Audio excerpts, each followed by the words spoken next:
Y una de esas historias que van a descubrir hoy, de la mano de una amiga y una gran profesional, que es Deborah Goldstone, es la historia de la Cueva de los Tallos. Así que los voy a dejar con algo que los va a sorprender muchísimo. Presten mucha atención porque no conozco personas que sepan más y que haya investigado más sobre este tema que Débora, y es además una gran amiga y una gran persona. Débora Goldstone, con ustedes.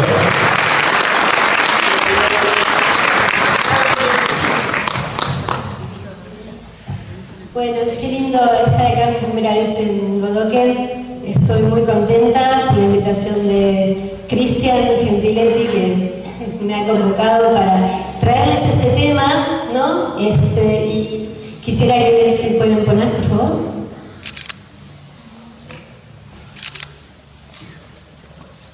Bien, este es mi libro, Cueva de los Tallos, Secretos Subterráneos de los Mundos Olvidados, que fue publicado el año que viene. Voy a cumplir 10 años, una década de investigación.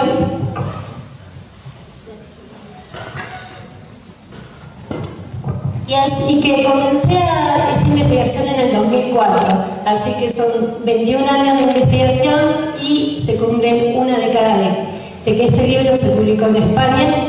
Así que bueno, es un tema que sé que se ha viralizado mucho en los últimos años y pensé qué es lo que les podría traer de novedoso. Pensé mucho porque sé que mucha gente conoce ya un poco del tema, así que esta es una investigación un poco inédita de algunos datos que me parece que les va a gustar. Vamos a arrancar.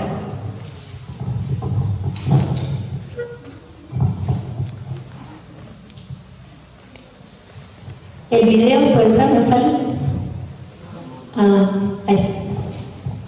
In 1976, Stanley Hall mounted an expedition of more than 100 people to explore Tyos.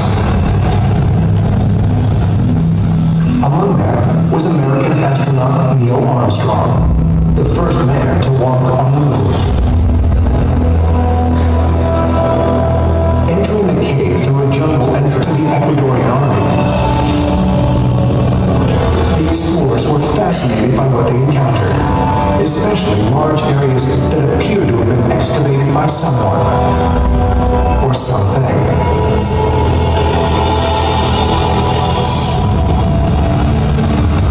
The head of the British Geological Group, Dr. Brian Kelly, in 1976, he admitted that it was difficult for him to explain the actual large doorways that you see in these caves.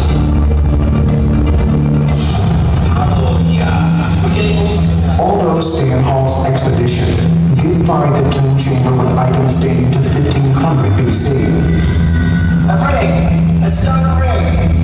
the expedition found no treasure, and no trace of anything that looked like the artifacts in Father Crespi's collection. Sigamos.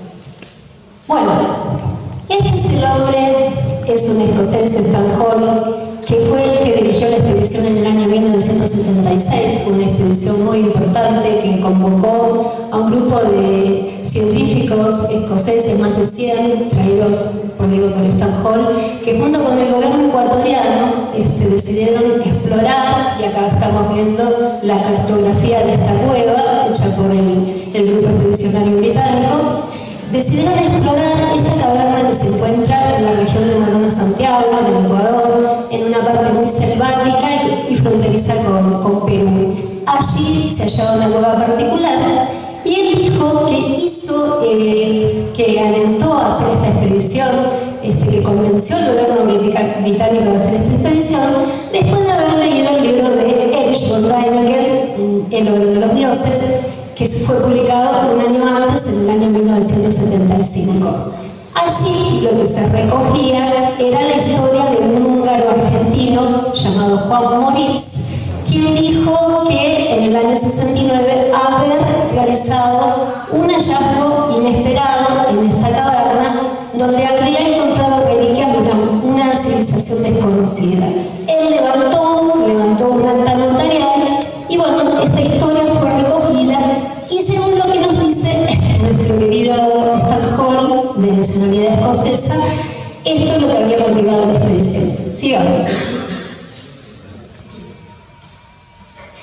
Uno de los invitados, el padrino de la expedición, fue nada menos que el astronauta norteamericano Neil Armstrong, quien, como sabemos, en el año 69 fue el primer hombre en caminar sobre la Luna.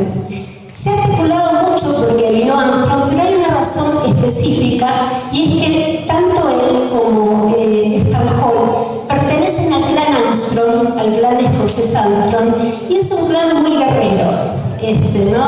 Una de las características que es un clan guerrero, y si ustedes ven el sello que porta el clan, dice soy invictus. Esta es una declaración de principios muy importante. Debo decirles que Armstrong estuvo horas nada más dentro de la cueva. No fue tan importante su participación, su relevancia, pero sí su nombre y su aporte en ese sentido. Sigamos. Bueno, como les dije, la historia de Erich von Däniken reclama a este hombre que es János Maurice Bos, que es un húngaro que vino a la Argentina en la década del 50, de la década del 50, y que cuando él vino a la Argentina empezó a hacer extrañas exploraciones, ¿no? Buscando en el norte argentino, en el sur argentino. Al parecer Morris estaba tras la búsqueda de un tesoro llamado el tesoro de Atahualpa. Como ustedes saben, Atahualpa fue el último emperador inca, y antes de morir hubo un tesoro inmenso que hubiera servido para su rescate, y que se decidió, quizás su vida fue tomada, pero ese tesoro fue ocultado en varias regiones de Sudamérica. Y esto es algo que él venía a explorar. Pero también Juan estaba hablando dentro de Argentina de un tema que en ese momento no se conocía, que era casi tabú: la cuestión del mundo subterráneo, la cuestión de túneles, la cuestión de cavernas. Así que era un hombre inusual para la época. Sigamos. Él, después de hacer algunas exploraciones en Argentina, de hacer algunas exploraciones en Perú, de hacer algunas exploraciones en Paraguay y de hacer exploraciones también en otras regiones, decide instalarse en Ecuador siguiendo esta pista del tesoro de Atahualpa, pero a su vez Juan venía a buscar otra cosa también: antiguos registros de su pueblo magiar, ¿no? de su tierra natal. Así que bueno, él en el año 69 declara haber encontrado reliquias de unas civilizaciones desconocidas, quizás estos registros o no, todavía no lo sabemos, pero él presenta un acta notarial, como digo, y declara esta cuestión que asombra un poco al mundo, ¿no? Y esta es lo que va a instigar que después la cueva de los Tallos realmente adquiera notoriedad mundial. Juan no participó en la expedición del 76 porque una de las cuestiones cuando vino la expedición es que él mostrara al mundo estas reliquias y el secreto saliera a la luz a través de lo que se había gestionado. Pero Juan no consiguió las condiciones que él quería, que era liderar esta expedición de los británicos junto al gobierno ecuatoriano, y decidió retirarse. Pero aún así dejó, como vamos a ver a continuación, a un argentino dentro del tema de Tallos. Sigamos. Bueno, cuando yo inicio mi investigación, lo inicio a través de este hombre que es Julio Goyen Aguado, los documentos de Julio Goyen Aguado. Él fue el fundador del Centro de Espeleología Argentino y además fue la mano derecha de Juan Moritz.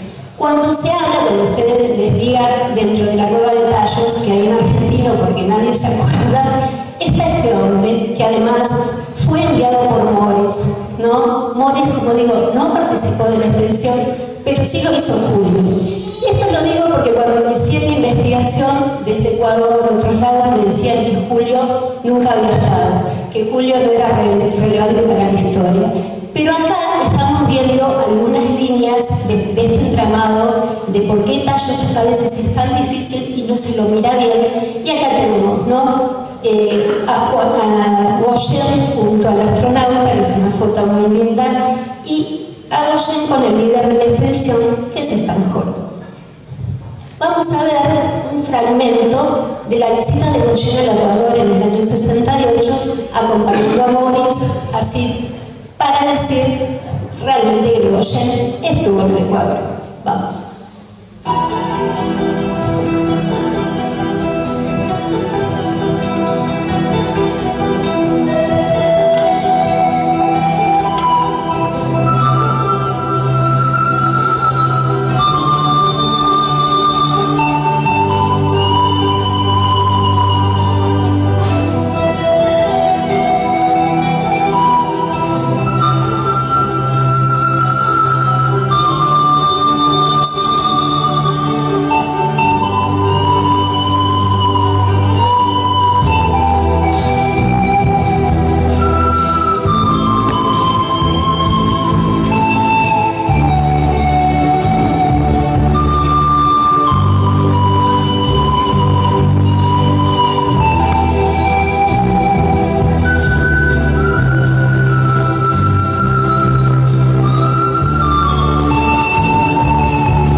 El documento anterior, esa afirmación es una afirmación de Super 8, muy vieja, pero que muestra, es una exploración anterior a después de la declaración del Moritz en el año 69, es una afirmación del año 68, donde Moritz y Irigoyen estaban explorando toda la cuestión de tallos, ¿no? Así que es un documento importante para aclarar este punto que a veces genera mucha controversia. Lo cierto es que cuando el gobierno ecuatoriano hace esta expedición en el año 76, las cosas en Inglaterra estaban muy mal. Y me recuerda mucho porque nosotros estábamos pasando un momento también especial, sí sabemos que sí, y en Ecuador también estaban con una alteración política muy importante. Y esto me llama la atención, porque en ese momento realmente, como digo, Gran Bretaña estaba pasando un momento económico feo, la libra estaba en caída, y además, cosa insólita del imperio, le pidió dinero al Fondo Monetario Internacional. Así que la pregunta que yo me hago, ¿cómo es posible que en ese momento, en esa convulsión política, se consiguieran los fondos para hacer una expedición para buscar esta cuestión, ¿no? O sea, este es un punto para mí que me hace ruido. ¿Por qué? ¿Por qué decidieron hacerlo en este momento en que la cuestión política estaba tan agitada? Y además porque ellos, según dicen, consiguieron capitales privados, ¿pero de quién? Y consiguieron el aval de la reina. ¿Por qué? Y se dice que en vez de Armstrong iba a venir el príncipe Carlos, que escuchen bien, tenía un curso de arqueología realizado. Así que me pregunto yo, ¿por qué? Sigamos.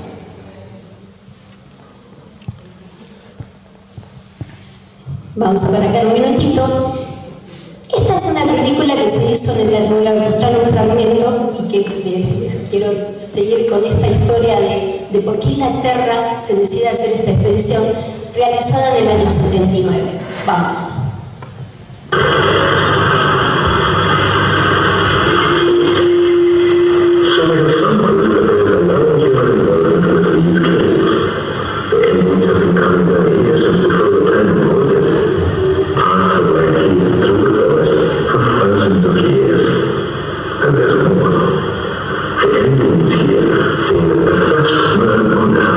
Was made down in these caves, and was from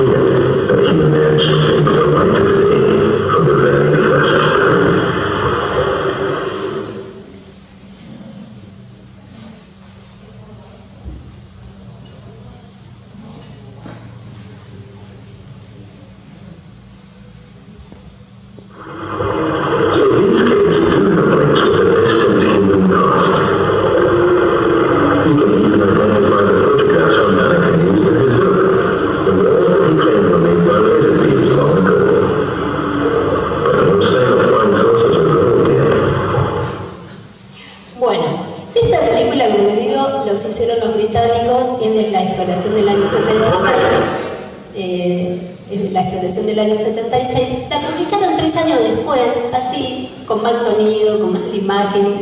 Nunca se la presentaron al gobierno de Ecuador.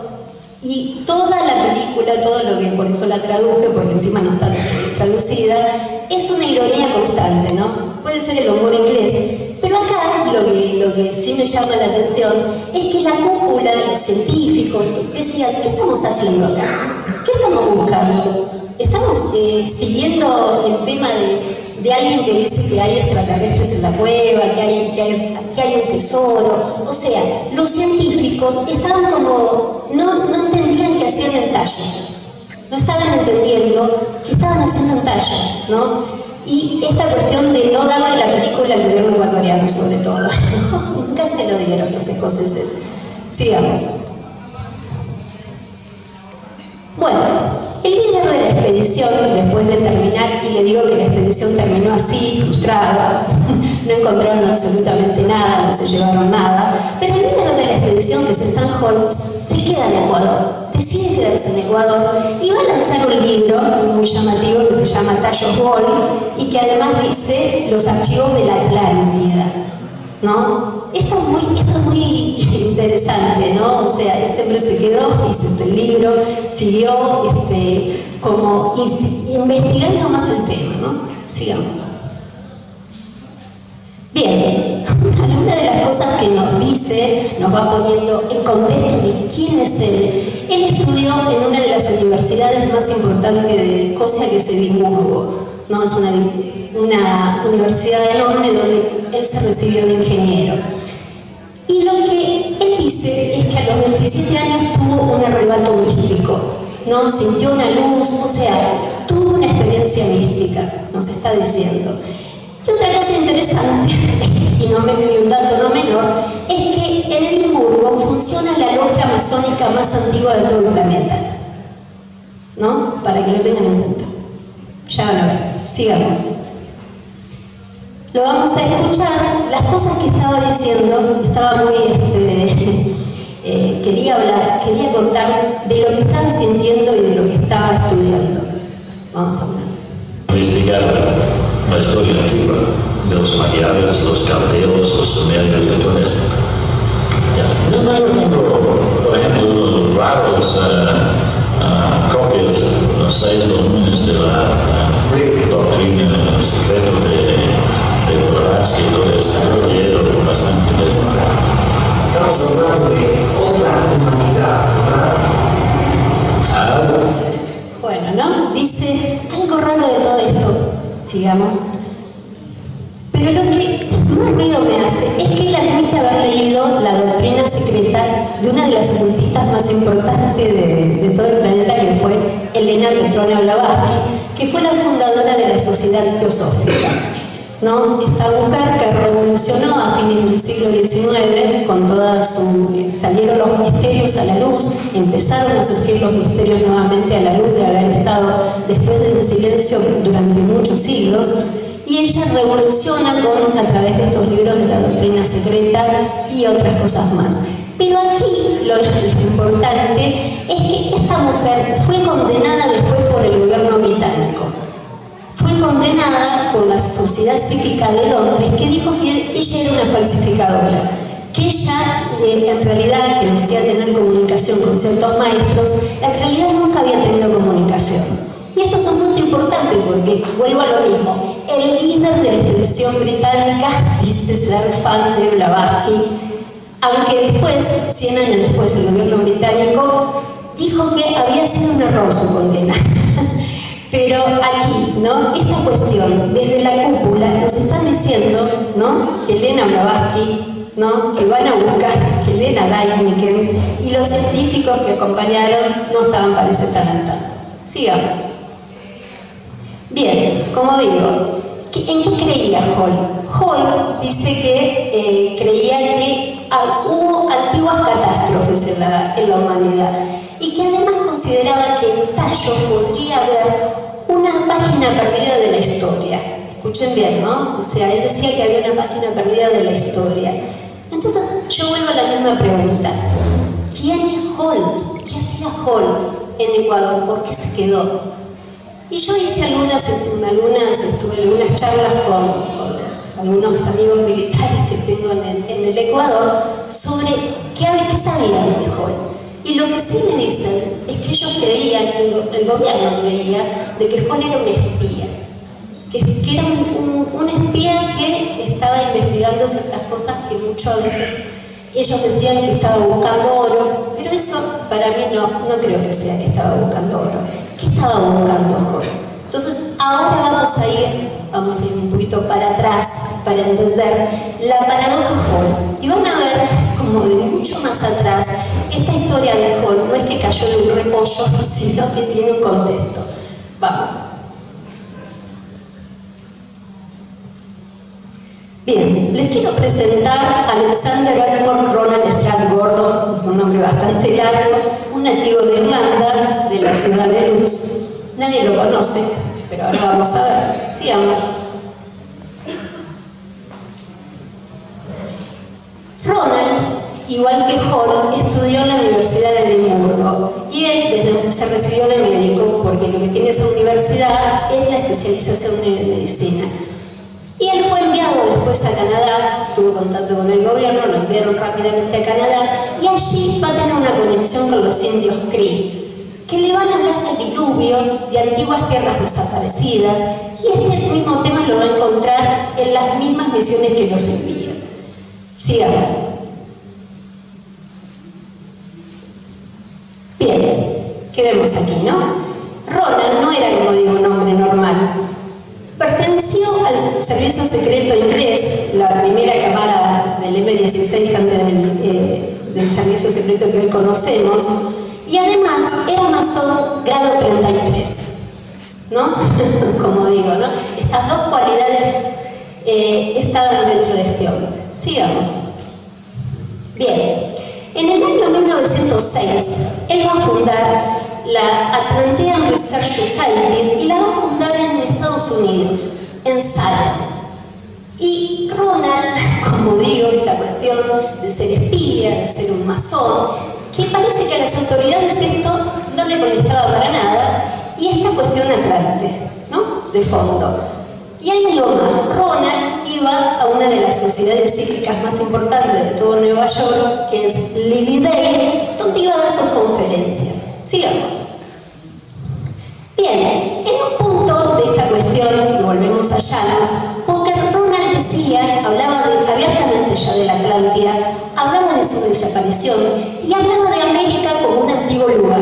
Y esto entra en coincidencia con nuestro amigo Juan Morris, porque Morris, una de las ideas que decía, era que el origen americano de los pueblos europeos, ¿no? Eso es toda una declaración de principio. Pensaba que América era tan antigua.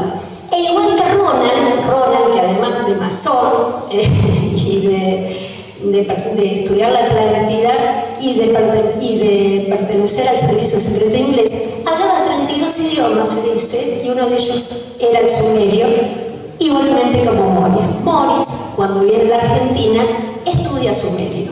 Sigamos. Bien, otra cuestión. Este hombre, James Churward, para aquellos que conocen y les gustan las tierras desaparecidas de la antigüedad, fue la otra contraparte. Él estudió y dio a conocer al mundo la cuestión de Lemuria. ¿Qué pasa? Churward fue vicepresidente de la Atlantean Research fundada por nuestro amigo Ronald, ¿no? O sea, vean las conexiones.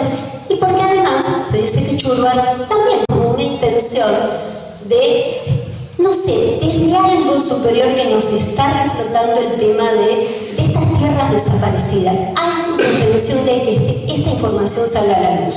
Sigamos. Bien, y esto, ¿no? Si tuviera vino, ¿no? Acá, nuestro querido amigo, nuestro Ronald, además, participó del primer experimento sobre visión remota. Escuchen bien, ¿no? Fue vedor del primer experimento de visión remota que se realizó en el Ártico. O sea, un hombre realmente desconocido y que estaba haciendo todas estas cosas, como digo, una línea que se está siguiendo paralela y que nosotros no nos enteramos. Sigamos. En algún punto, Ronald va a tener conexión con este hombre que ahora vamos, uno de los psíquicos más importantes de todo Estados Unidos, llamado, sigamos, Edgar Cayce, ¿no? Creo que algunos de ustedes tienen que haber oído hablar de él. Nacido en el condado de Christian, en la región de Beverly, Kentucky, hijo de granjeros, Cayce es uno de los psíquicos más extraordinarios de todo Estados Unidos, como digo, y en calidad del mundo. Sigamos. Bueno, aquí algunas cuestiones. Al parecer, Cayce, ¿qué tenía? Y atención con esto, tenía raíces escocesas. Y esto es importante, ¿no? Hablé de Escocia, estoy hablando de Escocia. Tenía raíces escocesas. Toda su familia, su papá, Thomas Jefferson Cayce, su abuelo, perdón, Thomas Jefferson Cayce, su papá, Leslie Burke Cayce, y su madre, Carrie Elizabeth Mershon Cayce, todos fueron psíquicos, todos tenían capacidades psíquicas, pero decidieron subliminar esta cuestión, no hacerse cargo. Algunos de ellos los perseguían serpientes, otros clavaban en la estaca y decían acá hay agua. Había cuestiones paranormales de fondo, pero lo importante de Edgar, que ya en chiquito, él tenía contacto con la gente pequeña, ¿no? Tenía contacto con el mundo elemental que lo venía a buscar. Y su madre lo apoyaba en esta cuestión porque sabía, pero como digo, a ninguno de ellos quiso hacerse cargo de ese fenómeno, que los estaba como asolando. Sigamos. Bien, Edgar Cayce reporta a los 14 años una aparición angélica, ¿no? Esto es importante porque él dice, la estaba pasando muy mal en el colegio, tenía problemas en el colegio, no era un chico que todos como lo miraban ya raro. Entonces él tiene esta aparición de esta mujer que lo va a empezar como a encarrilar. Sigamos. Y acá hago una conexión porque otro hombre, por esa misma época, pero ya muchas décadas antes, que era Joseph Smith, el fundador de los mormones, ¿no? De la iglesia de los últimos santos inocentes, como se le dice. Pero acá lo interesante es que él dice que a los 17 años se visitaba una visión llamado el ángel Moroni, declara. Esta cuestión yo la pongo, ¿no? Esta coincidencia, ¿no? Porque esto también, como digo, él se da en Estados Unidos. Y Moroni representa varias cosas.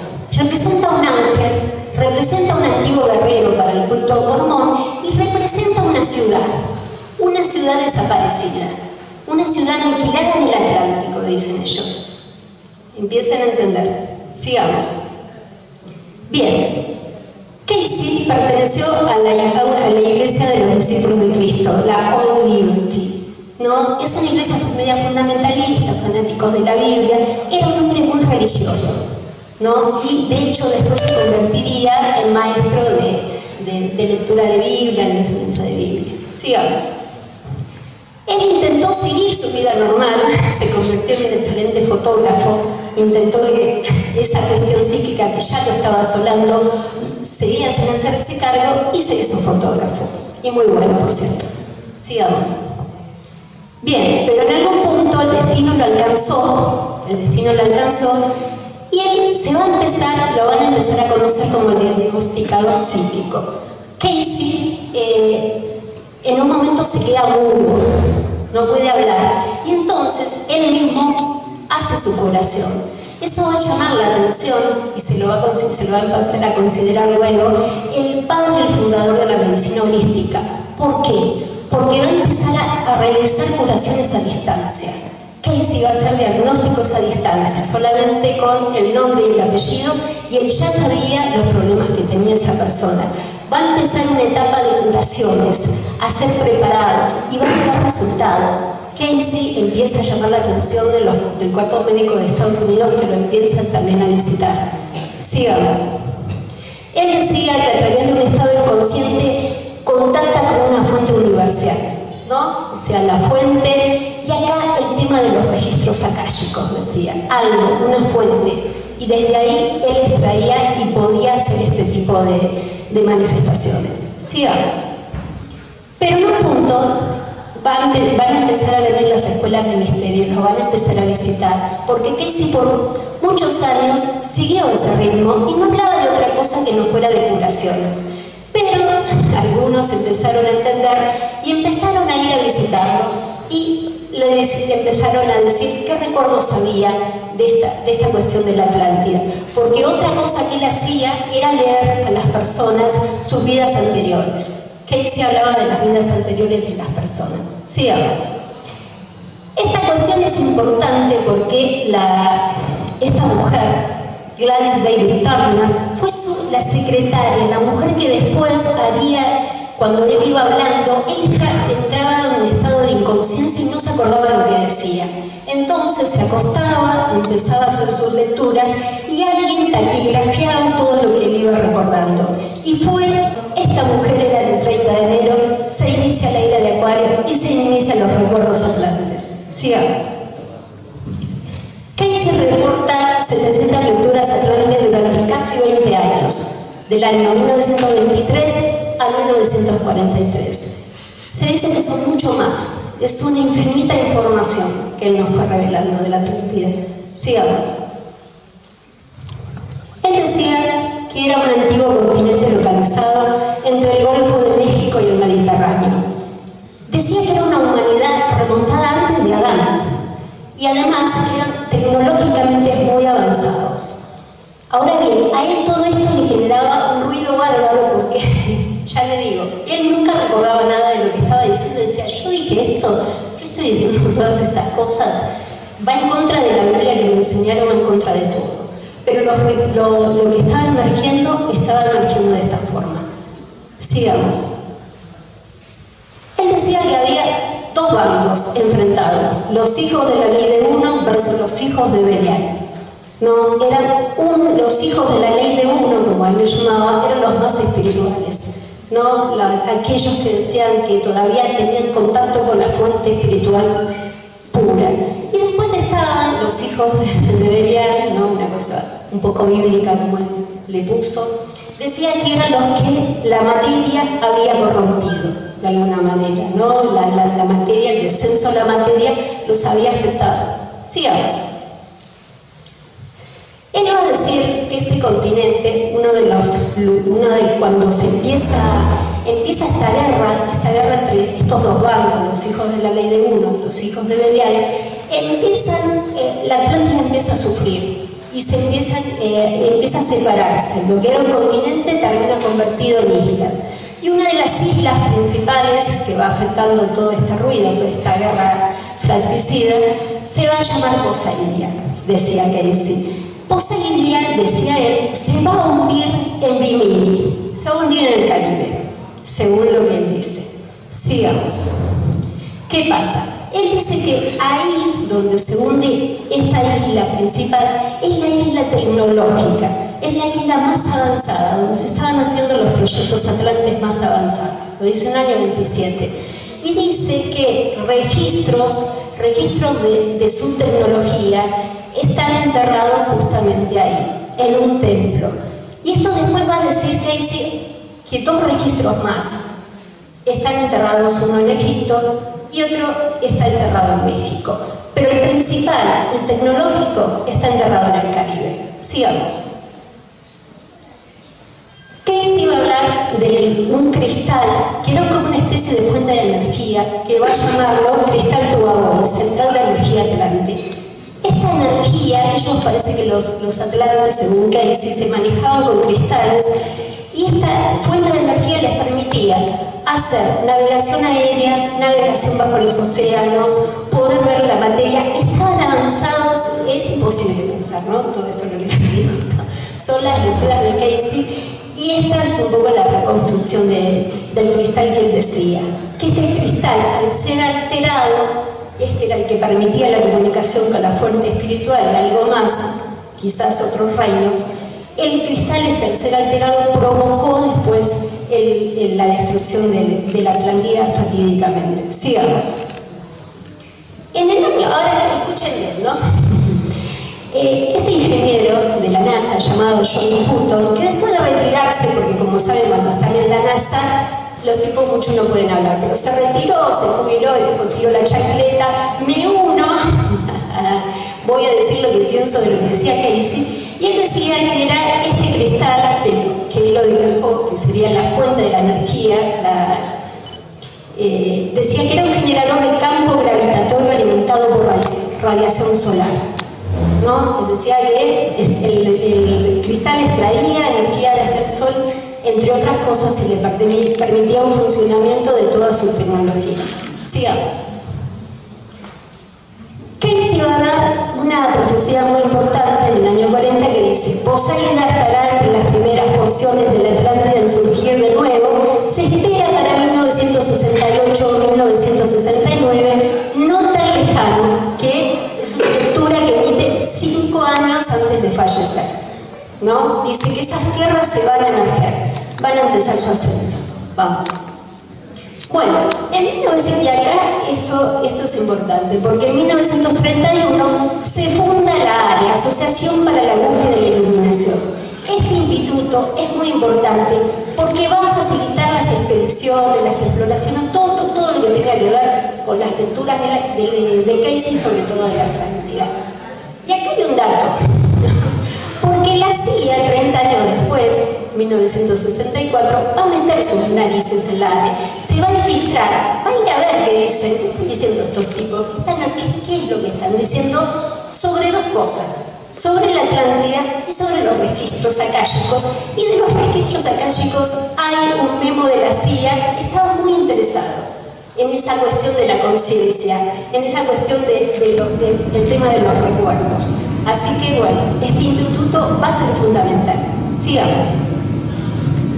Bueno, entre 1968 y en 1969 vamos a ver cómo estas cuestiones de Casey, casi 20 años después de sus lecturas, empiezan a entrar en un nuevo terreno. Sigamos. En el año 68, este piloto comercial junto con otro, Trick Adams, va a ir navegando ahí por el Caribe y se va a encontrar de pronto con esto, ¿no? Este primer hallazgo. Que después va a empezar una gran controversia con todo lo que se vaya encontrando en esa zona de Bimini, que cuando les digo que es en pleno Caribe, cerca de México, cerca de Puerto Rico, cerca de donde se dice que está el Triángulo de las Bermudas, y en esa zona van a empezar a hacer estos hallazgos, como digo. Sigamos. Trick Adams, que además era, ya empieza esta cuestión, era miembro del ARE, va a comunicar su descubrimiento a todo este grupo.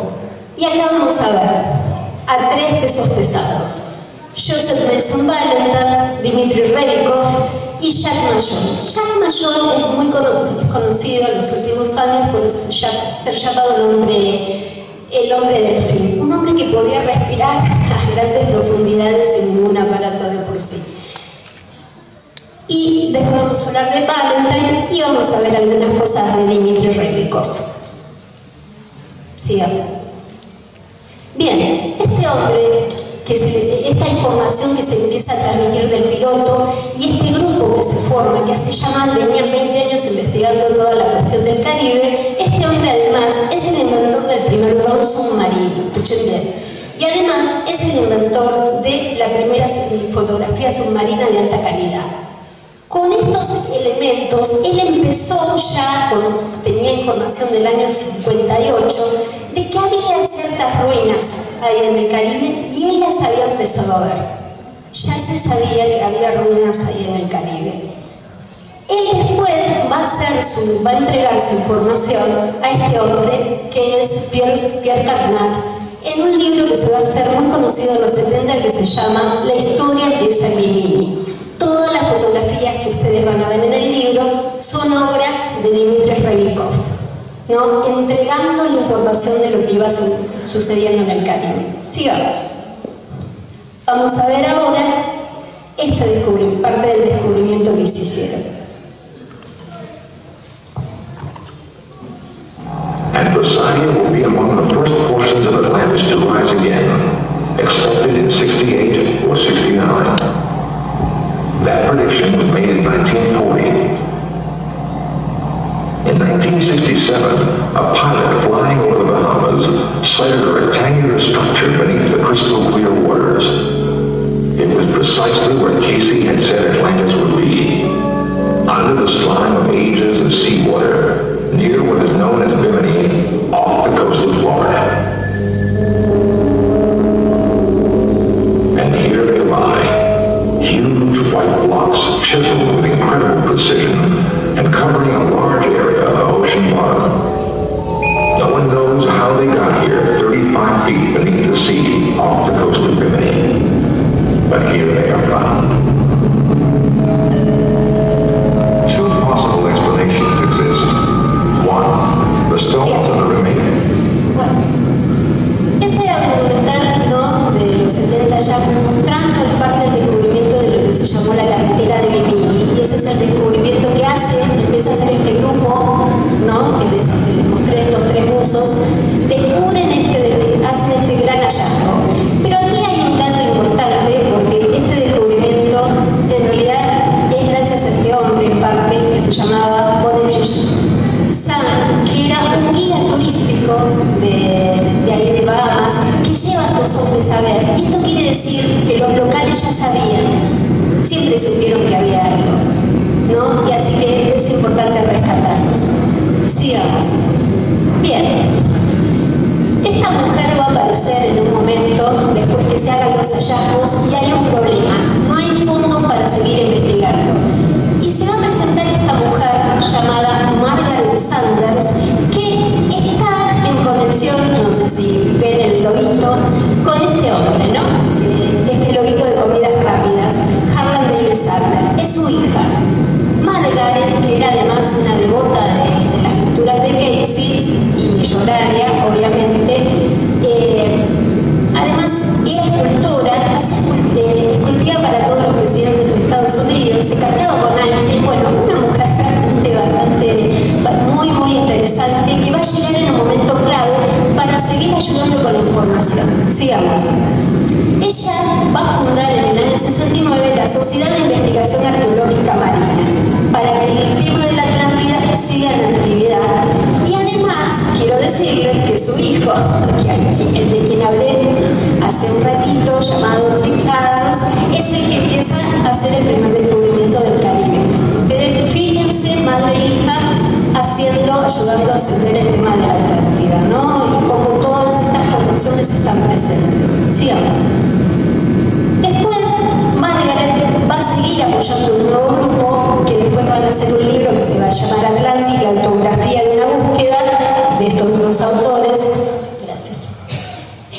Y uno de los hombres que ahora vamos a ver es el que va a tener, va a ser más beneficiado con todas estas cuestiones. Sigamos. Se trata de Joseph Mason Valentine, que era un graduado de Yale, experto en zoología, experto en espeleología, experto en un montón de áreas científicas importantes, además de explorador, fotógrafo, escritor. Él va a ser el primer hombre en navegar estas ruinas, las ruinas de la carretera de Bimini, el primer yacimiento atlántico que empieza a emerger. Sigamos. Ustedes saben que Chuck Berry fue el hombre que popularizó toda la cuestión de la Atlántida en los 70 en nuestro país. Se hizo muy conocido. Pero lo que no se sabe es que toda esta información proviene de este hombre, de Joseph Mason Valentine. Él fue el informante de todos los libros de Berries. Él le va a dar todas las pautas de lo que está sucediendo en el Caribe y lo que está sucediendo con la Atlántida. Sigamos. Joseph, además, fue amigo íntimo de este hombre que es muy importante para la ufología, que es Morris Callejoux, y que además está vinculado al tema del proyecto Filadelfia. Así que fue su mejor amigo y el hombre que recibe toda la información ufológica de ese momento. Sigamos. Joseph va a ir después, va a explorar una de las ruinas más importantes de México, que es las grutas del Oltún, donde hay un gran asentamiento maya antiguo.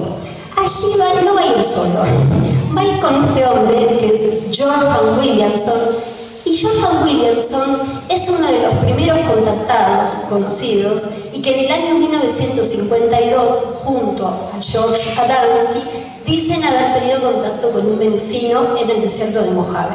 Ustedes fíjense en todas estas ramificaciones que a través de Joseph Valentine se están dando.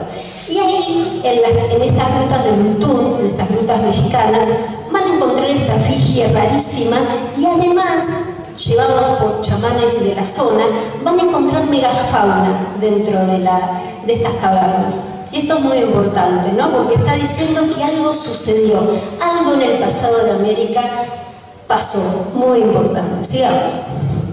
Esto es uno de los descubrimientos de Valentine, uno de los hexágonos ahí en el Caribe, ¿no? Fíjense lo que estaba emergiendo en el Caribe. Sigamos. En el punto, nuestro amigo Valentine va a visitar este museo, el Museo del Padre Crespi, y acá empieza un poco la conexión con Tallos. Va a ser el primer hombre que visite el museo, el primer explorador llegado del Caribe, para ir a visitar el museo del sacerdote salesiano, que es la otra parte de la historia de Ecuador, ¿no? Donde se dice que había reliquias extrañas. Él, como digo, va a transmitir su información primero a Berlitz en este libro Misterio de los Mundos Olvidados. Sigamos. Estas van a ser las primeras fotografías conocidas del Padre Crespi, ¿no? de esta época, a principios de los 70, todas tomadas por Valentine, ¿no? Vemos características de escritura, soles, pirámides, serpientes, pequeñas piezas, y van a coger una información interesante porque cuando le pregunté al salesiano de dónde salen estas piezas en particular, le van a decir que mientras se construía un aeropuerto, estas piezas empezaron a emerger. Así que tenemos un origen declarado que recoge Valentine en su libro y que además le intriga porque cree ver un contacto primero mediterráneo en algún punto y de algo más. Sigamos. Bien, nuestro amigo, además de publicar y dar su información a Berlitz, la parte más académica se la va a dar a este hombre, que lo va a publicar en un artículo llamado New World Antiquity.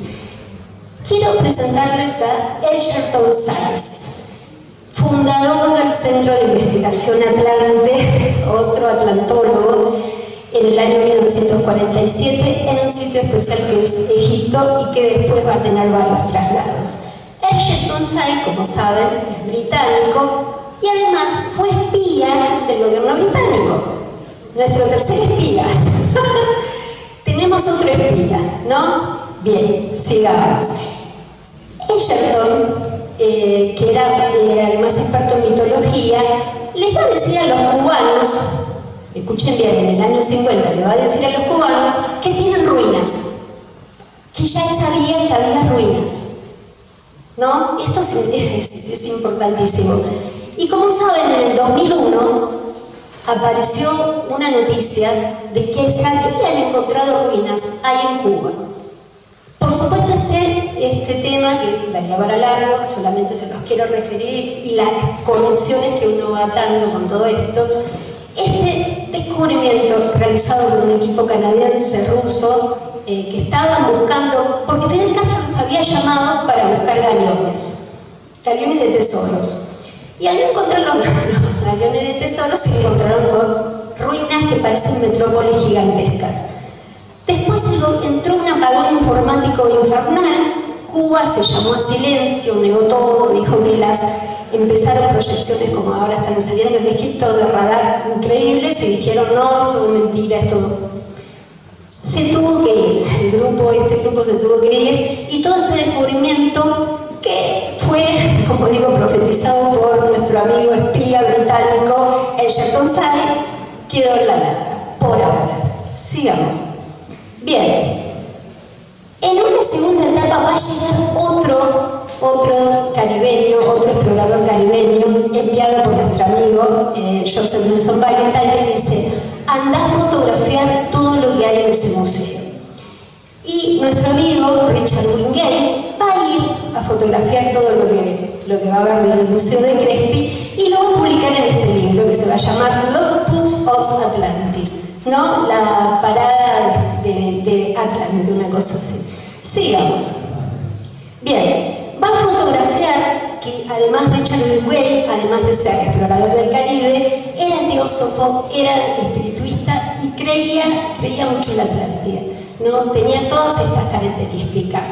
Y el padre Crespi le va a mostrar, va a ser la última vez que Crespi muestre todos sus tesoros a este hombre que va a ser la mejor documentación que se conozca de todo lo que tenía Crespi. Ya les digo que sí. Tiras de metales desconocidos, otra vez escritura. Sigamos. Y aquí Richard Hemingway está quizás. ¿Se ve? Acá. ¿Ven, no? Está. Quiero que miren acá. Acá Richard Hemingway va a encontrar algo un poco raro, ¿no? Que le va a recordar lo que estaba diciendo un poco Casey. Porque al parecer los atlantes estaban haciendo cosas, según lo que pueden ver, ¿no? Que incluía la mezcla de humanos con animales, cosas que todavía no hemos hablado y no se ha todavía podido un poco emerger toda esa información. Pero Casey estaba diciendo que los atlantes estaban como mal encaminados en su última etapa y habían empezado a hacer estas cuestiones, ¿no? La materia que nos atrapa, los deseos y otras cosas en esta cuestión que está muy desaparecida esta placa, es muy, muy llamativa. Y van a ver también extraños efigies que no parecen corresponderse con nada de lo que nosotros conozcamos. Sigamos. Otras de las fotografías de Hemingway con culturas que él creía, o una cultura que él creía reconocer ya, que creía que tenía que ver con ese continente un poco desaparecido y otras cosas más. Vamos a seguir. Bien. Quisiera, algún día voy a hacer todo lo que hay de Crespi porque es inmenso, no me daría el tiempo, quería mostrarles esas cuestiones. Y ahora vamos a ver la zona caliente, como se le llama a todo lo que venimos hablando, que es esta parte del Caribe donde están estas ruinas y donde pasan cosas. Vamos a ver. Ustedes saben que, como no podría ser de otra forma, Estados Unidos, que siempre hace las cosas, en un momento, en el año 60, va a instalar una base que se llama AUTEC. Y esta base lo que hace es hacer experimentación con submarinos. Y está instalada ahí, en Andros, cerca de Vimy, cerca de las ruinas, donde pasan cosas, donde ellos dicen que hacen solamente experimentación. Sigamos. Bien. Vuelvo un minutito para atrás, por favor. Bien. Ustedes ven acá que el símbolo de AUTEC es el caballito de mar, ¿no? Y esto me llamó la atención y me hizo pensar en algo, recordar algo. Ahora sí. Y me hizo pensar en Fabio, nuestro querido Fabio Serpa. Fabio Serpa, en su libro Ovnis y ciudades intraterrenas, que además él ya lo había enunciado mucho tiempo antes, habla de la pauta hipocampo. Y usted dice, ¿qué es la pauta hipocampo? ¿Qué pasó? Hubo algunos casos en Argentina, a inicios de la década del 70, casos raros de encuentros ufológicos, que parecen, los testigos describieron caballitos de mar, ¿no? Y la cuestión es que, bueno, Fabio recoge, hay uno muy interesante, que es el de Néstor Urrutia, que iba por la ruta de ahí de Olavarría y dice haber tenido una especie de abducción, haber tenido un encuentro raro, extraño, donde le dijeron estos caballitos de mar, él vio y dijo, búsquenlo en el Caribe. Esto me llamó mucho la atención en ese sentido, teniendo en cuenta el caballito del símbolo de la base norteamericana instalada ahí en el Caribe, y porque además el hipocampo tiene que ver con la memoria, tiene que ver con los recuerdos. Esto nos abre, creo, una cuestión que todavía me parece que deberíamos retomar.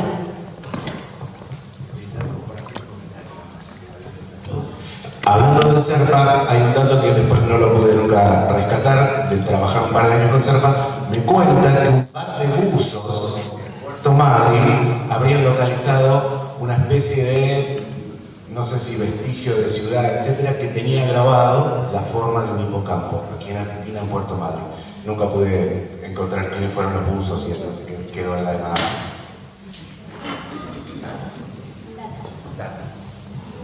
Pablo Álvarez. Bueno, esto yo solamente me lo despertó, como digo, el loguito de Autet y creo que después viene una investigación, ¿no, Pablo? Sigamos. Bien, vamos a escuchar. Esto es un programa que se transmitió para que vean algunas cuestiones que pasan que nosotros no nos enteramos nunca, ¿no? Porque es un programa que se llamó Los Tesoros de Cooper. Y quiero que escuchen algo y después les cuento por qué. Vamos. Recently made an incredible discovery that may be related to the lost city of Atlantis. I may have stumbled across one of the most incredible discoveries of all time. I saw something that was remarkable. We are ready to dive. I'm a treasure hunter, and I'm on the show called Cooper's Treasure. Cooper's Treasure is about a very dear friend of mine named Astronaut Gordon Cooper, whom I met through my father. I inherited a series of charts and files based on information that he got during his space flights. The information has led to several discoveries of shipwrecks. I want to check out the farm industry.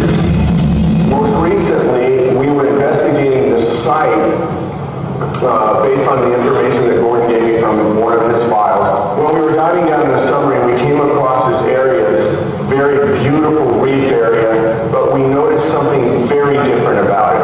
There were 5 arms that were coming out of the wall portion of this very deep reef. They were going horizontal. Coral doesn't grow horizontal, so that was the first thing that struck me. My assumption after looking and seeing these very large projectiles coming out of the wall is that we've discovered something that's not a shipwreck. Didn't appear to be nature-made. What it was, I can't explain. There are theories behind this, maybe parts of an ancient civilization. What led us to believe that even more is that we found roads, what appear to be roads on top of this mound-like formation. There was a mound, several arms sticking out of a wall on 3 different locations. We even found what we believe to be remnants of structure. It could even be something related to a very ancient civilization that... Bueno, ¿no? ¿Por qué se los rescaté? Estos son programas que tienen un par de años, no mucho. Este fue el último episodio que hicieron, después no hicieron más. No han vuelto a hacer temporada. Pero todo lo interesante de lo que nos está diciendo, diciendo que tenía información del astronauta Gordon Cooper, uno de los primeros astronautas de las misiones Mercury, que parece que el tipo cuando iba al espacio lo que hacía era, empezó a escanear el Caribe para supuestamente buscar galeones. Y Gordon Cooper es contemporáneo de la época de John Fitzgerald Kennedy. Al parecer Kennedy estaba interesado en algo que pasaba ahí, en la zona caliente, como se le dice, y le había dicho también a Cooper, che, escaneame el Caribe. Y el tipo lo que hizo, guardó esa información que nadie se enteró durante 40 años, y al parecer, cuando él recibe, este hombre que después hace el programa, se llamaba, como digo, Los Tesoros de Cooper, están explorando, buscando los galeones de tesoros, que es otro tema, y se encuentran con esta pista de ruinas. Y el tipo dice, encontramos ruinas, estamos viendo algo más que ruinas también. Así que fíjense los entresijos del poder con respecto a este tema. Sigamos. Bien. En el 2024-2023 empieza a hablarse de algo raro. No, que pensé que en mi vida yo no lo iba a ver. De clasificación cristoterrestre. Cristoterrestre, para decirlo en otros términos, es la desclasificación un poco de la cuestión más que se sale, ya no es la desclasificación típica ufológica que siempre escucharon de ovnis, que los ovnis vienen de la cuestión extraterrestre, no. Empezaron a decir que quizás el fenómeno tenía otras patas, podía estar asociado a otras patas. Aquí específicamente, no con el extraterrestre, ¿no? A que quizás otra humanidad, y lo dijeron un par de científicos, también podría estar activa dentro de nuestro planeta y tener que ver con el fenómeno que nos convoca acá, en este congreso, por ejemplo. Sigamos. Vamos a escuchar, esto es también muy reciente, a Tom DeLonge. Tom DeLonge, que es el que empezó un poco con toda esta desclasificación en el 2017, acá hablando con un presentador muy famoso que se llama Joe Rogan, que es el post más escuchado de Spotify del mundo, con más de 100 millones de personas que lo siguen. Y Tom DeLonge, como digo, que es el líder de la Academia de las Estrellas, donde empezó la desclasificación OVNI de los últimos años de Estados Unidos. Fíjense lo que dice. Where the fuck it is? Yeah, I don't know. I do know that there's connections to, man, you won't even fucking believe it. I'll tell you that one. Please. Atlantis. Atlantis, the sunken city? Yeah. There's a connection? There's a connection. What's the connection? That there's a very advanced group that left after a catastrophe and hung around in a small outpost here and throughout time would push civilizations forward, and that's who the Greek gods were. Whoa. Yeah. And that's why it's very interesting when the Roswell. No, escucharon bien, ¿no? Lo que está diciendo Tom, ¿no? El ex líder de las bandas de rock más importantes, está diciendo de que desde Estados Unidos se piensa que una de las patas del problema OVNI es una colonia atlántida aún en funcionamiento, retirados, no sabemos a dónde, nos imaginamos, pero que aún están en actividad.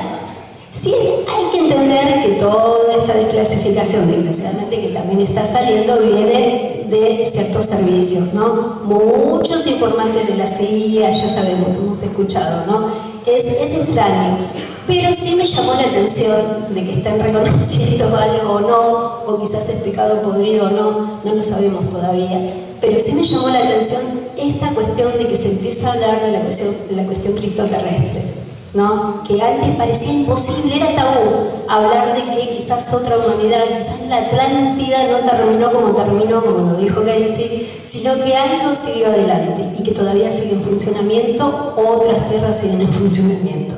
Vamos a seguir. Voy a presentar ahora sí un poco. Vamos a seguir todavía con la corriente de tallos, porque todo lo que han visto, todo tiene que ver con todo lo que estamos presentando esta mañana. Y voy a presentar a una mujer.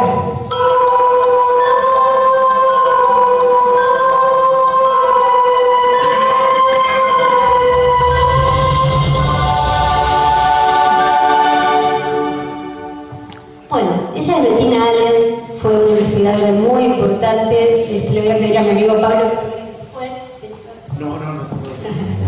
Bueno, Bettina Allen fue compañera de Fabio Serpa durante muchos años. Fue la mujer que da toda la cuestión subterránea, rara, que van a ver en la obra de Fabio. Mucho viene de Bettina.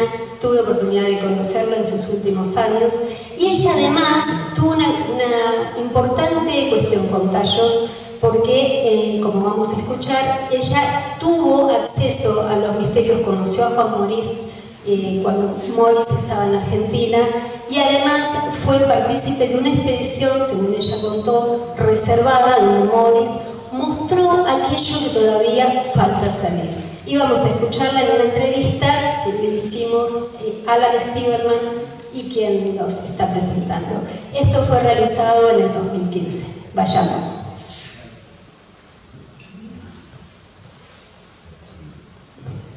Ahí. No, un poquito más atrás. Más atrás. Ahí. ¿No sale? Ay, no me digas. Bueno, hoy no es otros días. Bueno. Esas piedras que están muy bien acomodadas, extrañamente tienen un campo magnético que no lo creó Juan, ya de antes.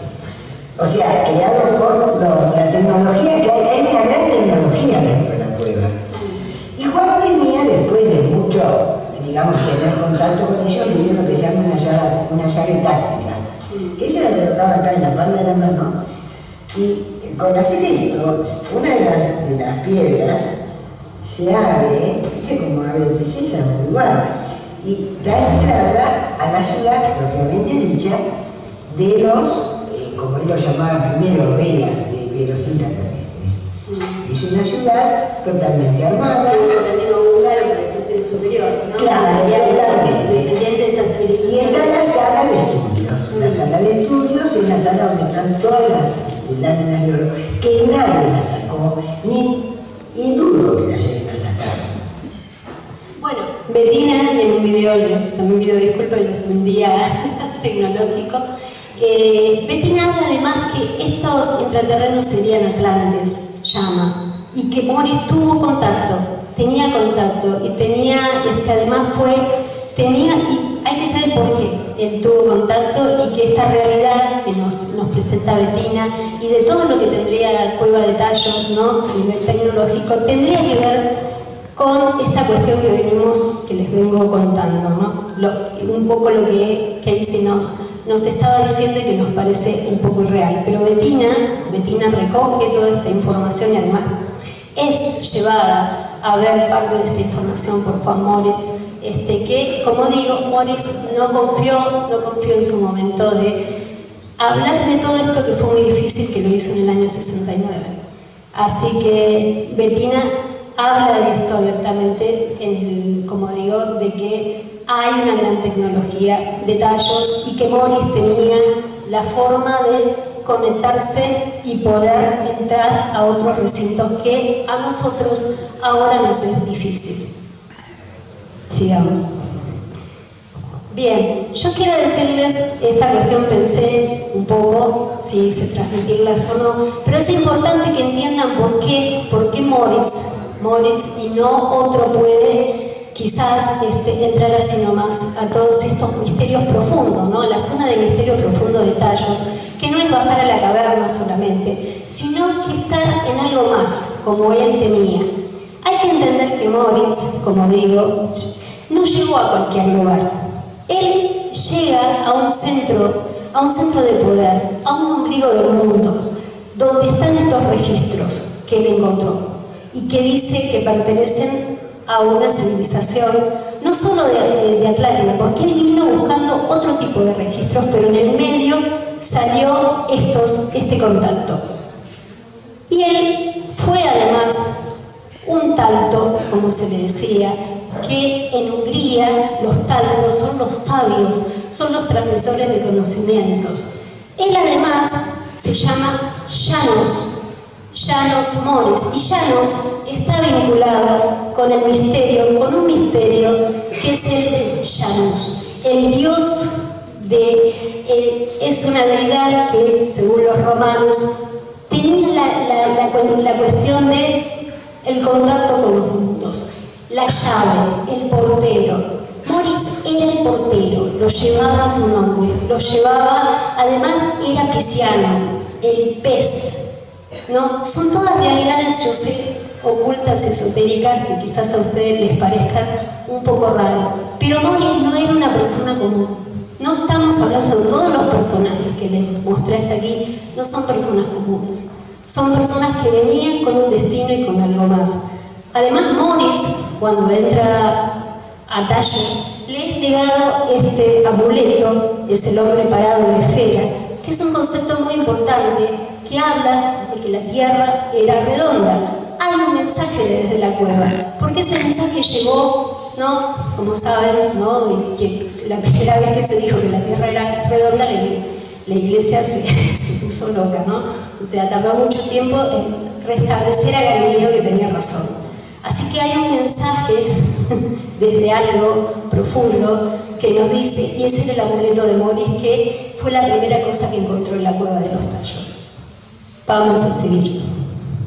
Bien, y quiero despedirme con este testimonio de mi amigo Bill Cooper, ¿no? Que es un explorador fantástico, es argentino, y quiero mostrarles que además de estos misterios, porque siempre se dice que hay una entrada para la Cueva de los Tallos, y él nos va a mostrar que hizo otra entrada, por otra entrada, y lo que descubrió. Vamos a escuchar.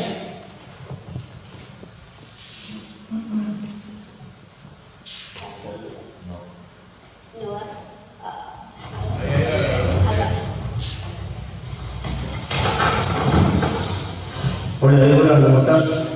Un gusto poder conversar con vos. Muchísimas gracias por la invitación. También quiero agradecerles a los organizadores y saludar a todos los investigadores que están concurriendo en este lugar. Y bueno, antes que todo me quería presentar, mi nombre es Leo, me conocen como Bill Cooper en las redes sociales. Me dedico a la investigación, a la exploración, me encanta la investigación de las culturas perdidas. Recorrí muchísimos países, estuve viajando por el mundo. Y bueno, en este caso, poder contarles desde este humilde lugar mi experiencia en la Cueva de los Tallos. Allá por el año 2017, 2018, tuve la oportunidad de viajar a Ecuador. Recuerdo que estuve haciendo Bolivia, Perú y dejé Ecuador para el final. Desde muy chiquito me gustaba la exploración, la altura, la historia, sobre todo la arqueología, y el misterio me llevó a estos lugares. En este caso, la Cueva de los Tallos. La idea era ir a Santiago Morona, ingresar a la ya conocida cueva visitada anteriormente por grandes exploradores, investigadores, pero me habían comentado que había otra entrada que no era muy concurrida y tenía acceso a ciertos lugares que mucha gente no conoce. Me estoy refiriendo a la de Pastaza. Todos sabemos que la Cueva de los Tallos es increíblemente gigante, tiene miles de entradas que hasta ahora no llegan a conocerse todas, que recorre de norte a sur, de sur a norte, a lo largo del continente sudamericano. Pero bueno, en esta experiencia tuve la oportunidad de conocer a un guía local de la comunidad Shuar, antiguamente conocida como los jíbaros, y bueno, me dieron la posibilidad de poder acceder junto con unos amigos. En esta oportunidad estaba mi hijo. Y bueno, la experiencia fue increíble porque estuvimos 4 horas dentro de la cueva, no nos permitían pasar la noche, como la de Juangos, la más conocida, pero la aventura comenzó al segundo día de estar con esta comunidad que nos atendieron espectacularmente, nos enseñaron todas sus costumbres, estuvimos compartiendo almuerzo, cena, y hasta pudimos darnos el placer de experimentar con la ayahuasca en su momento. Y luego de la experiencia de la ayahuasca, al segundo día pudimos visitar la cueva. Todo empezó recorriendo un camino desde la comunidad hasta la entrada principal, que serán 40 minutos, menos de 1 hora de caminata por el medio de la selva.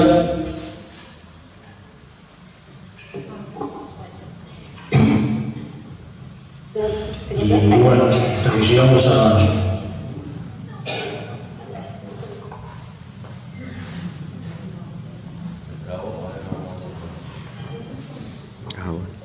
Volvé para atrás. No, al final de todo.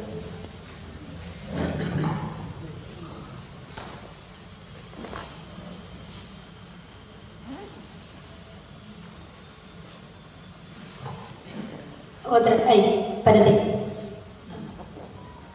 Bueno, el descubrimiento de Bill, si lo ven acá, ¿no? Esta bola gigantesca, ¿no? Que no se ha visto en ninguna de las exploraciones que se ha hecho de Tallos, y entró por otra entrada, una entrada casi que pasa desconocida en la mayoría de las exploraciones que se hacen. Y es muy raro, es muy raro eso, incluso el guía que estaba con él le llamó la atención, ¿no? Esta bola que vemos acá, que no se recuerda, una esfera perfecta que está instalada acá. Parece que Bill acá nos da una clave de un misterio con respecto a tallos, que todavía, como digo, para abrirse, necesita de esto, necesita, ¿no?, exploradores como Bill, pero que a la vez tengan el instinto y un poco abierta un poco la mente, para que Tallos nos siga dando sus misterios de alguna manera, ¿no? Así que yo quise rescatar, porque es un argentino además que fue, no es muy conocido, y yo sé que son muchos datos que les he brindado esta noche, pero les quise hablar de una corriente que ha estado sucediendo con respecto a la Atlántida y algunas cuestiones manejadas por un poder ahí en las sombras, un poco instigando para que salga, pero que tienen que ver con esto, ¿no? Del conocimiento del hombre, ¿no? Y de antiguas humanidades que pudieron haber existido. Así que espero haber podido aportarles algo y muchas gracias.